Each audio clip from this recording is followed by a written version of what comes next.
Today, social media is king, and going viral is the new definition of pop culture success. But what happens after you go viral? How can you harness that power for the greater good?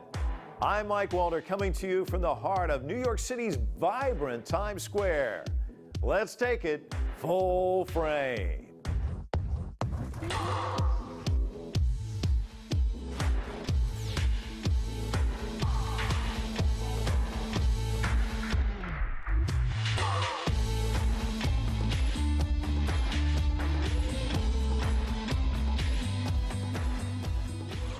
It seemed like a routine injury, a baseball player hit on the wrist by a pitch. But lifelong athlete Pete Frates couldn't seem to shake the injury. Doctors determined it wasn't a fracture and it wasn't nerve damage. But nothing could prepare him for what it was. The diagnosis? ALS. After hearing the news, the then 27-year-old gathered with his family to make his mission statement crystal clear. Activism was his new calling. His goal to raise awareness about ALS in the world and to bring the disease to the attention of the world's biggest philanthropists. His family and friends, known as Team Freight Train, took to the road. They spread awareness. In the summer of 2014, their message went online.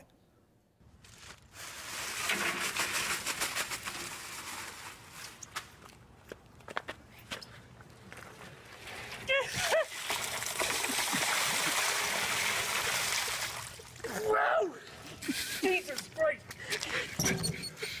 I nominate Arthur Cronin, Tom Ha, and Mike Boudreau. You have 24 hours to respond to this challenge. The Ice Bucket Challenge took social media by storm and helped to raise millions of dollars for ALS research. As the ice buckets were poured over the likes of Justin Timberlake and Bill Gates, the donations poured in. Our next guest was there when Pete got that diagnosis. She was there when the Ice Bucket Challenge was in its infancy, before it began sweeping across the world. She's a mother and career woman turned ALS activist who was part of this amazing social movement inspired by her son's desire to make a difference. Here to share their story is Nancy Frates. Hi, Mike. Nancy, well, it's such a delight to meet you. And your son is just such an exceptional young man because, well, let's go back because these are two pivotal moments. You were there when the diagnosis came, and I mean, it has to hit you like a freight train. And then how he handled it with such dignity and courage. It just had to be amazing, both of those events. That whole day is a roller coaster of emotions, a roller coaster of spirit, a roller coaster of hope. In the morning, we went, my expectation was that the doctor was going to tell us he had nerve damage in his wrist because, as you said, he had gotten hit with a baseball. When he said the word ALS, Lou Gehrig's disease, it was incredulous to me. And the point I go back to is, you know, you have a knowledge Rolodex. So as soon as he said ALS, what did I do? What do I know about ALS? And I'm embarrassed to say I knew very, very little. I knew that it was bad. I thought old people only got it.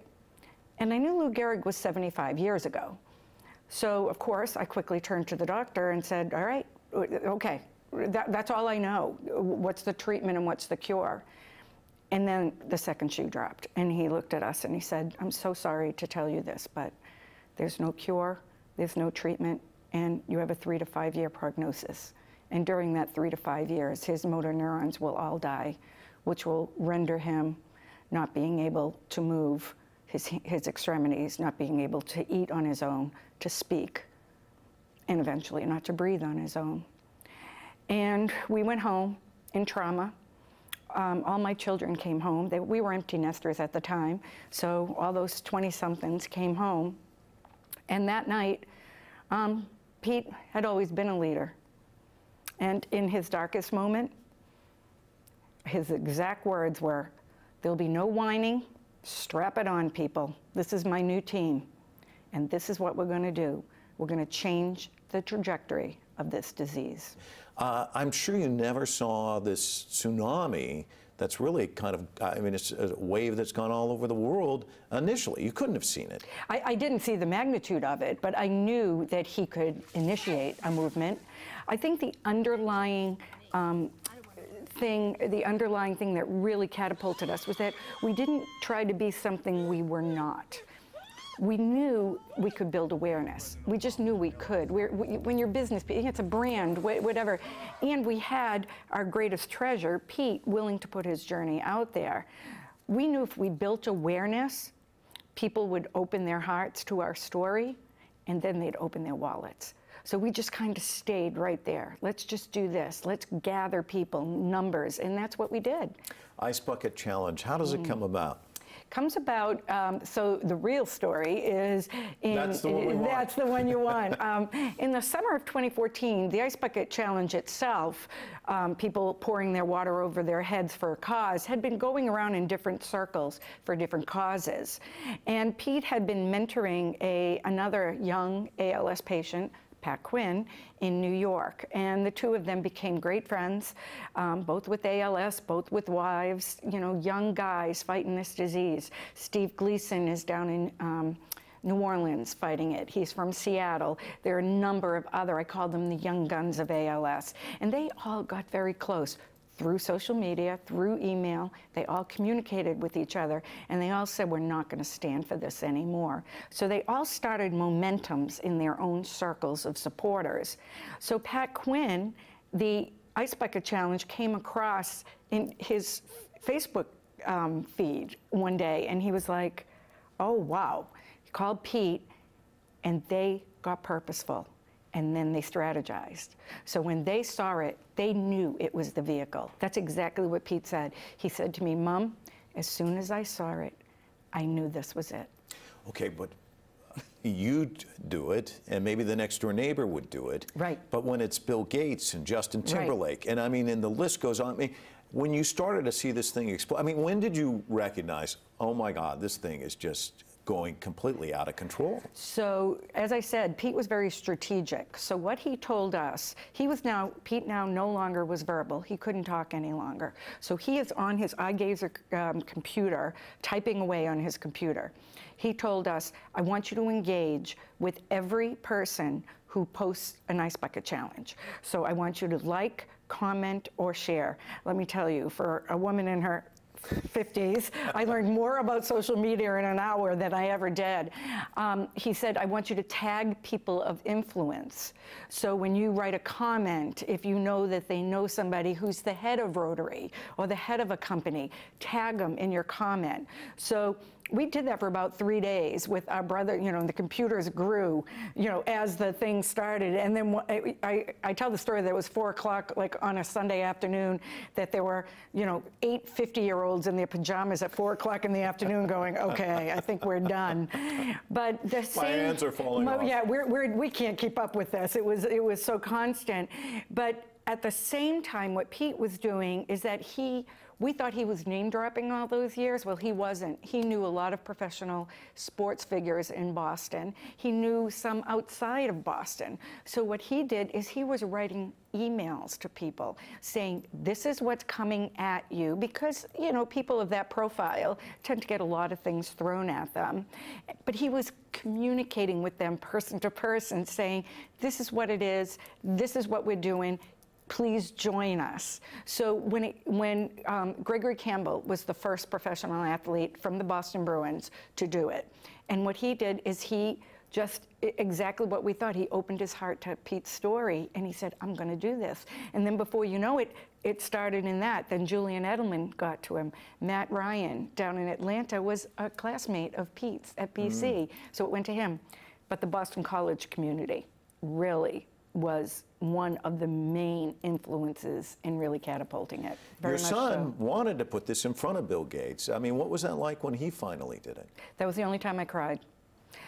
Because, as you said, 6 hours when he gave us our directive, he said, I'm going to get this in front of philanthropists such as Bill Gates.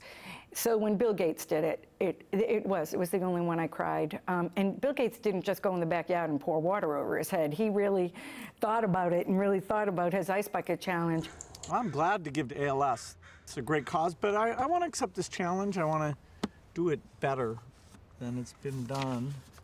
Been working on this, you know, got this design. There we go. Yeah, it's gonna be great.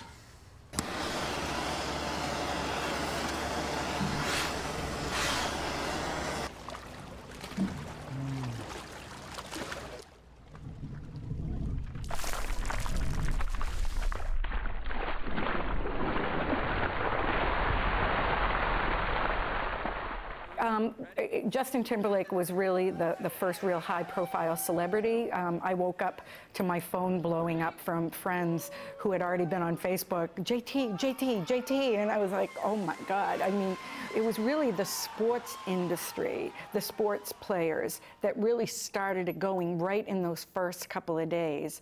It was Boston. Boston just absolutely took hold of this. And Pete had been pretty high profile in Boston. A lot of people had known his story. So it caught on like fire in Boston. And then when traditional media got involved, that's when it just really exploded. I know that the President of the United States was challenged, and I'm sure he didn't want to throw a bunch of water on himself, but I remember him saying, you know, I respect this, or I forget what his words were, but I'm going to make a donation. For it to go all the way to the President of the United States, that's got to be pretty significant. But it didn't stop there. I mean, it spread around the world. It's actually still going on. And it's still going on. Yeah, it is. You just have, I imagine every day you wake up and you just are like, I just can't believe this. Absolutely. I don't even think I've had time to sit back. We laugh because we made a phone call about 2 weeks into it down to the National ALS Association, who has 39 chapters throughout the country. And we said, we think we might have jumped the shark. We think our 15 minutes is up, the Frates family. You got to get someone else to pick the ball up here. And the joke is now is, yeah, well, I guess our 15 minutes isn't up quite yet. But that's only because of the love and the momentum that we won't stop for the ALS patients and their families. They are the ones that fuel us every day. And I don't have to look far for my inspiration because it's right in my own home. And I think there's also this gap in knowledge and awareness and raising funds. But now there's millions flooding in. Talk to us about the research. What are you seeing that's significant as a result of this? So unfortunately, our community about 2 years ago had the rug pulled right out from all of us. A drug that had been in development for over 10 years was in a phase 3 trial, and we all thought this was it. This was our hope. It had promises of slowing down the progression. And the phase 3 trial data came in with no efficacy. And that was it. It was literally dropped by the pharma company that day. So did we put all our eggs in one basket? No, we put all our hope in one basket, though. So that was a very devastating day for the community. Since then, researchers are still working hard. This disease is so complex and so elusive. Not that there isn't smart brains working on it. There are some incredibly dedicated and smart people. But right now, what I would love to say is that these millions of dollars are going to be thrown at a promising drug that we have, something real tangible that we can all like sink our teeth into. Unfortunately, we're not there yet. A couple of the leading doctors that have been in this field for 40 years, they tell me all the time, it's the game changer. The cure will be found because of August 2014. And the game changer and the game he loved, the Boston Red Sox. Talk to us about that and the honorary contract. And, and your concerns about it. I mean, you were talking to me beforehand, before we started the interview, that this was a tough thing for the family because he's in a fragile state. So talk to me about how important this was for him and just that whole event, what the Red Sox did and the feelings.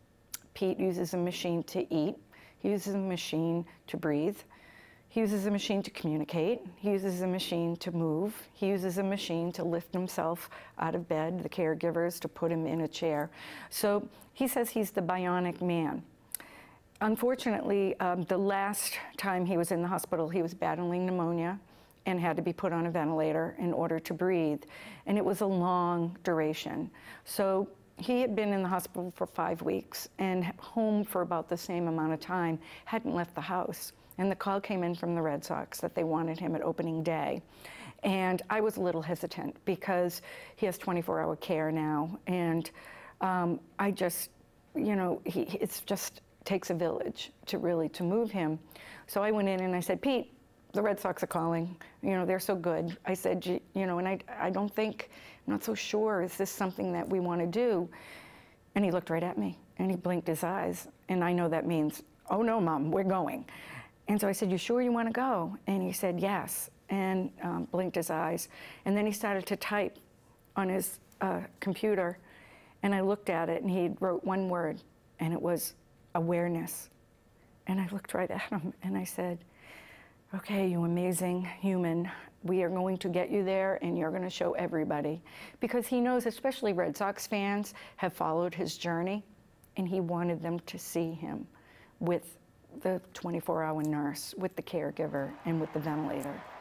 And little did we know when we got there, that wasn't the real reason.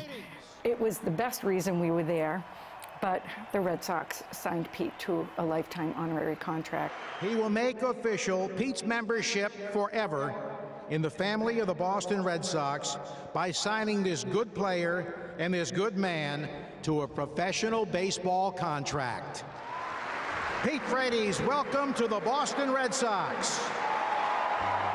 As a mother of a baseball player, it was more than a dream come true, and probably more special than if it was for him to actually get up at the plate, because the battle he's waging is helping so many people that need it so badly. One final question. For people who aren't where you're at, and you're on the front lines there, this disease is just, it's almost difficult to put into words what it's like. But I mean, it robs the patient of dignity, every last bit of their being, but their mind's still there. Exactly.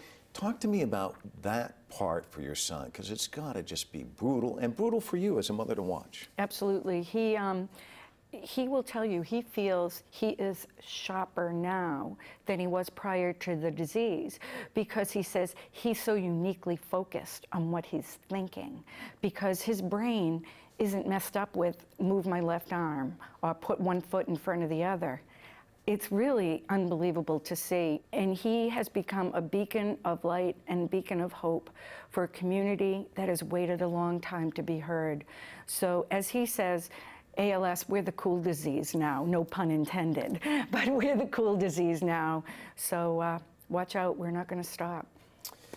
Well, we are, because we're going to leave it there. Thank you so much. What a delight. Thank you. Thank you. My best to yours. Thanks so much. When we come back, doing good is just a click away.